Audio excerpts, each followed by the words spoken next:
Hello again, everyone. Edwin Learnard back once again. In this YouTube astrological segment, I'm going to be talking about being an astrologer.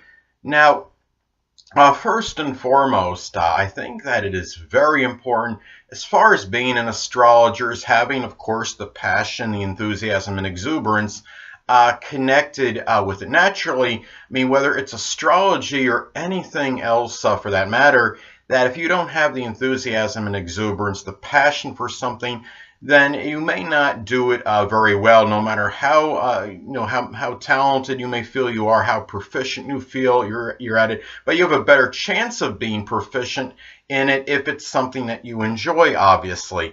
Now, it's also about having a lot of dedication, devotion, persistence, and tenacity as well. And I think it's important too to understand that there is a lot to assimilate in a subject that I do see it as virtually impossible to learn every nuance and element and aspect of the subject.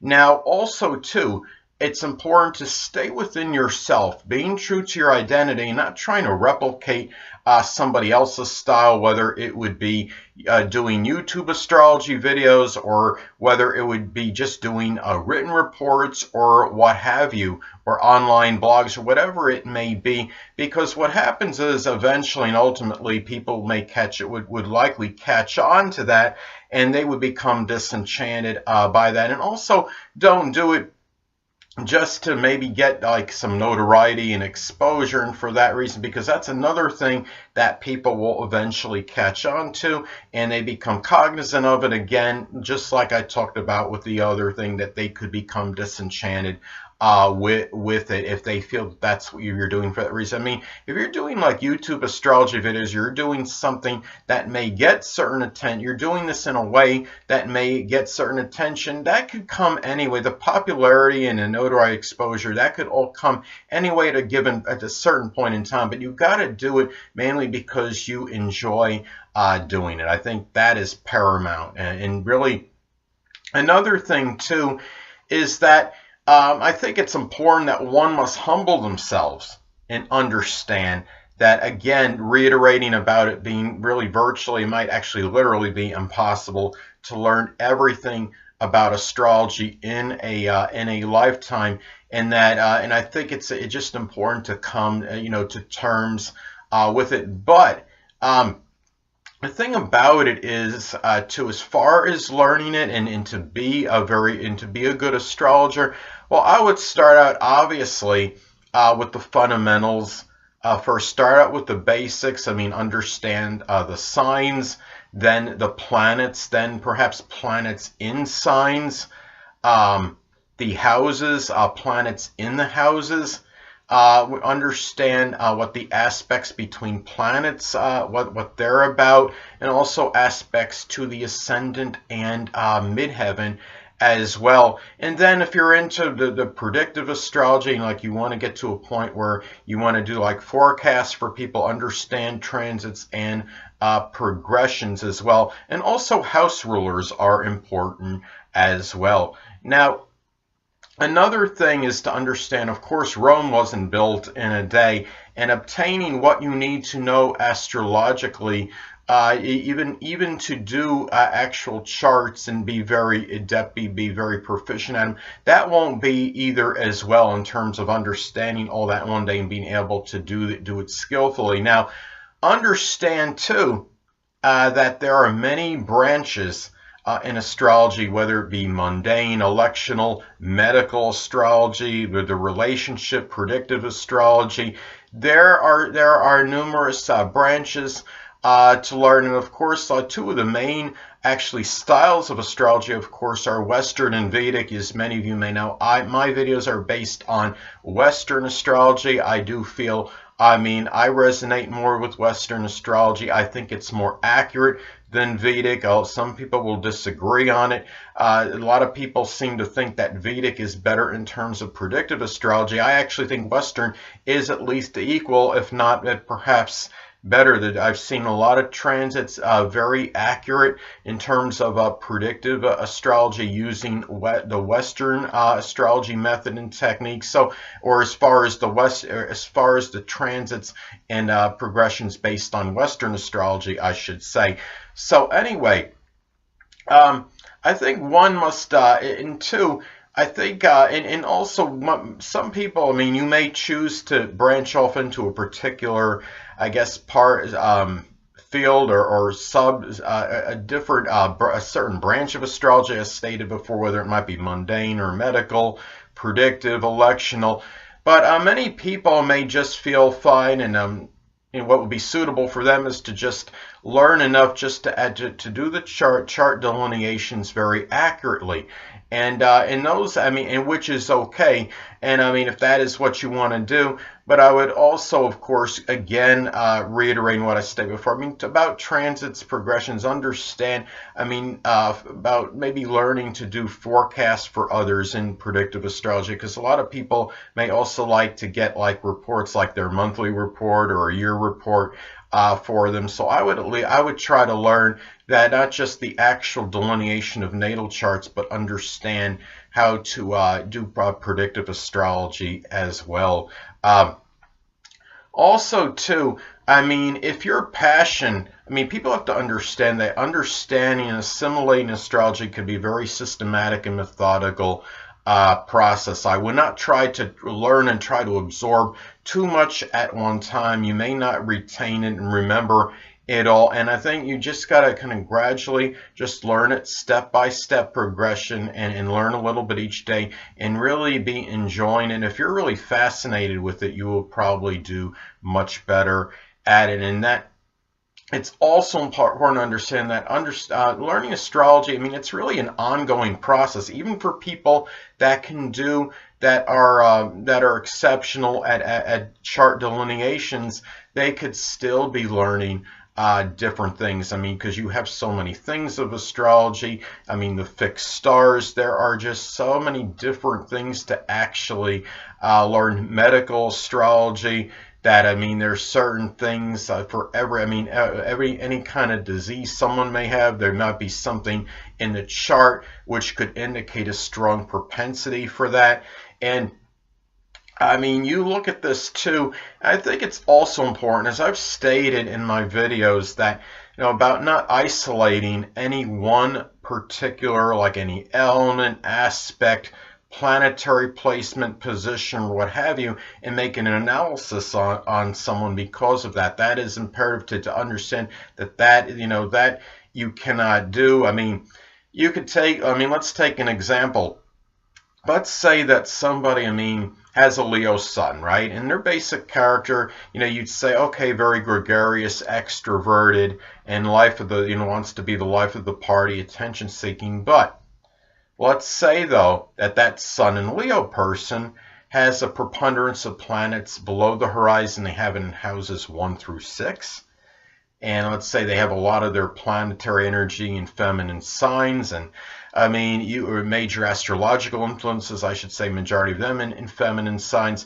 You could look at that, and let's say even if their sun, if their moon and ascendant are in feminine signs especially, that could be something where that person certainly will likely not be nearly as extroverted or outgoing as the typical sun in Leo. So the point being is that you got to really make sure you're looking at the whole chart if you're doing a delineation, say if you're doing a chart overview for somebody.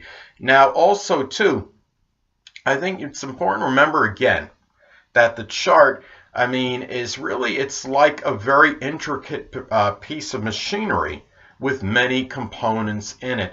Now, as far as any books that I would recommend if you want to start, you know, if you want to become an astrologer, I would recommend the one I really loved, enamored with, it's one I'll never forget, is that The Only Way to Learn Astrology series, volumes 1 through 3.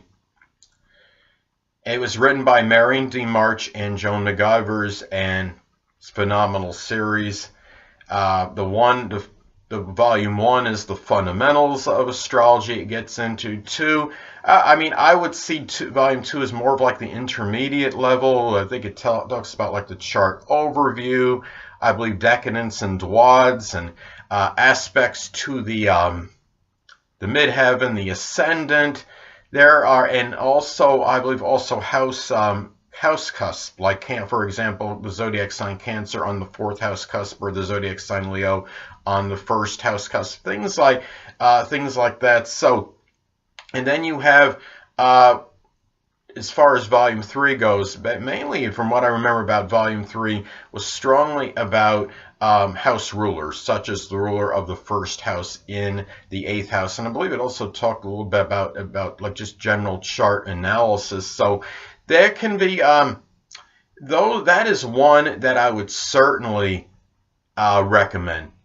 So anyway, that is definitely a book series I would recommend. But the reality, I mean, really what this is about too, is that understand too that, you know, you're going to have some people that may not agree with you on certain things astrologically, and it doesn't necessarily mean that that person is wrong and you're right, or vice versa. If you have a disparity of some opinion or judgment on something, that you both might actually be right in a way. I mean, let's say, for example, let's say somebody, let's talk about a chart placement, astrology chart placement. Let's say, for example, somebody has the ruler of the 12th house in the 3rd house in their natal chart. I have this placement actually. Now, I mean, you could look at this in manifold ways. This could be about someone that maybe brings the metaphysical, which could include astrology and spiritual items, perhaps with them in their short journeys, such as books or what have you. It could be someone else might resonate more with bringing sorrow in their daily communications. And then some may really use astrology and the metaphysical or even spirituality as an outlet for others to learn. Now let's take a more generic or general example of you could have a disagreement on something.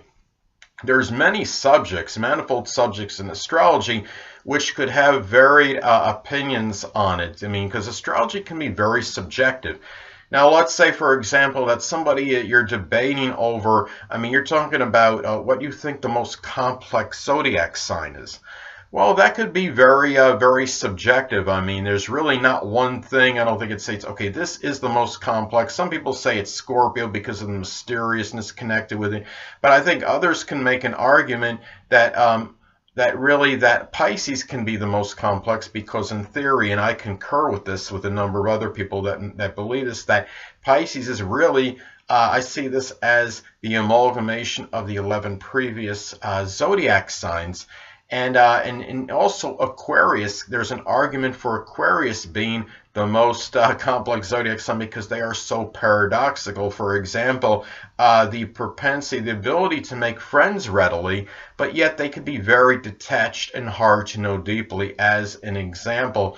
So the thing about it is there is just going to be varied viewpoints, and perhaps it's about respecting others as well. And just because somebody might have a different opinion than yours on something doesn't necessarily mean that they're right and you're wrong, or vice versa, or that you're right and that they are definitely wrong. It just might be just a difference of opinion on something. It's just like when I did the video about the strongest zodiac sign, I chose a certain sign for it, but there was a lot of people, I'm sure, that did not agree with it. So, and you're going to have a lot of people that are going to disagree on certain things.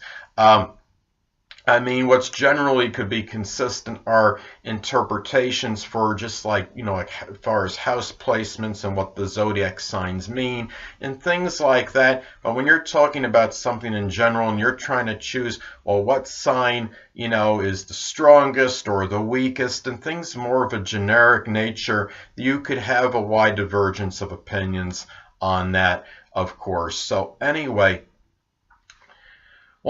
people, that'll conclude this YouTube astrological segment in terms of on being an astrologer. And stay tuned next time, where I am going to be giving you my Cancer August 2018 horoscope forecast.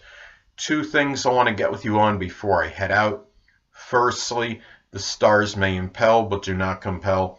And secondly, never isolate any single astrological element, aspect, planetary placement, position, configuration, influence, or what have you, and make an analysis of a person astrologically speaking based on this alone, because astrologically speaking, the person is the sum of all their components in their natal chart and not just one. Until next time, people, stay well.